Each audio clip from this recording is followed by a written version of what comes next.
Hello guys, welcome to my channel Bithika home kitchen.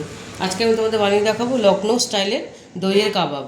তো চলো দেখাবো কী কী উপকরণ আমি নিয়েছি। এখানে আমি নিয়েছি জল ঝরানো টক দই। জলটাকে পুরো ভালো করে ঝরিয়ে নিতে হবে।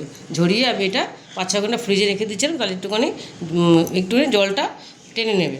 আর এখানে নিয়েছি আমি বেসন, 1 চামচের মতো 1.5 চামচের মতো বেসন নিয়েছি। এখানে নারকেলের গুঁড়ো, শুকনো নারকেলের গুঁড়ো, এখানে চিনি অল্প, চিলি ফ্লেক্স, এখানে আছে পুরের জন্য আমসত্ত্ব, কিশমিশ, কাজুটা ভেজে নিয়েছি, আমন্ড বাদাম ভেজে নিয়েছি, আর পেঁয়াজ ভেজে নিয়েছি। এটা আমি একসাথে পেস্ট বানাবো একটা পুরের জন্য।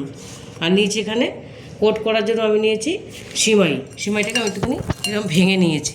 এটা সিমাইটা দিয়ে আমি কোট করবো। আর এখানে নিয়েছি আমি রিফাইন তেল ভাজার জন্য। আর এখানে আছে একটা মিক্সি, এর মধ্যে আমি এই পুরটা পেস্ট করব। পুরগুলো আমি এই সব ইয়েগুলো আমি এর মধ্যে ঢেলে দেবো।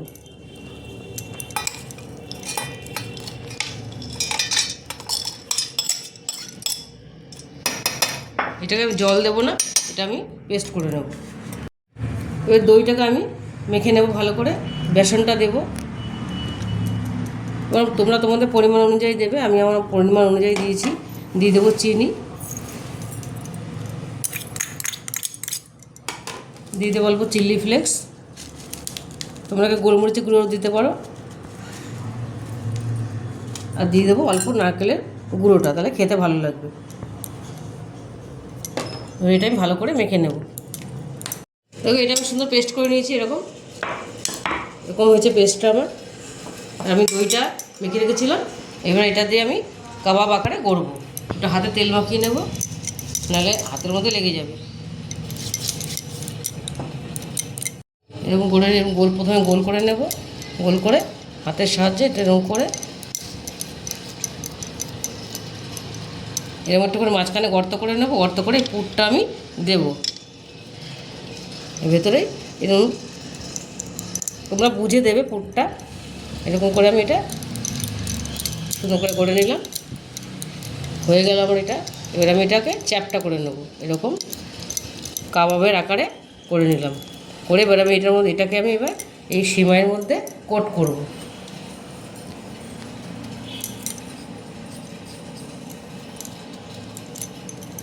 দেখো কি সুন্দর হয়ে গেল। আরেকটা করে নেব। কাবাব গড়ে নিয়েছি, এবার এগুলো আমি শ্যালো ফ্রাই করবো। অল্প তেল দিয়ে আমি ভাজবো। এবার আমি তেল দিয়ে দেবো, একটা প্যান বসিয়ে দিচ্ছি এখানে আমি এর মধ্যে রিফাইন তেল দিয়ে দিলাম। খুব বেশি তোমরা ডিপ ফ্রাইও করতে পারো, আমি অল্প তেল দিয়ে ভাজবো। এবার আমি এই কাবাবগুলো দিয়ে দেবো।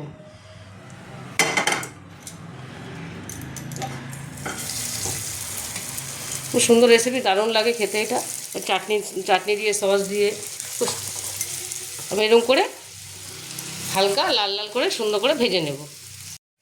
দেখো আমি এক পিস উল্টে দিয়েছি, কি সুন্দর হচ্ছে দেখতে, দারুণ লাগে খেতে।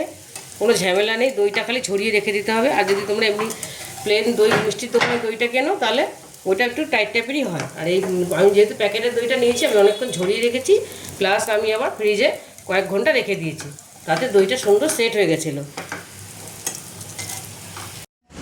লখনৌ দই কাবাবটা আমি রেডি করে নিয়েছি। দেখো কি সুন্দর হয়েছে দেখতে, হালকা লাল লাল করে ভেজে নিয়েছি। এগুলো আমার ছেলে ভেজেছে, এই জন্য এত সুন্দর ছোটো ছোটো করেছে, একটা এক্সট্রা ছোটো হয়েছে। এবার আমি তোমাদের একটা কেটে দেখাই ভেতরটা কেমন হয়েছে। সুন্দর করে এই চাকুটা দিয়ে আমি কেটে দেখাচ্ছি।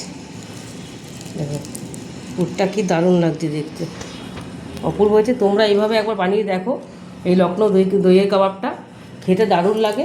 আর এটা আমরা যে কোনো সস বা চাটনি দিয়ে খাবো। তোমরাও তাই করবে। আর যদি রেসিপিটা তোমাদের ভালো লেগে থাকে, তাহলে আমাকে লাইক, শেয়ার আর সাবস্ক্রাইব করতে ভুলবে না। টাটা।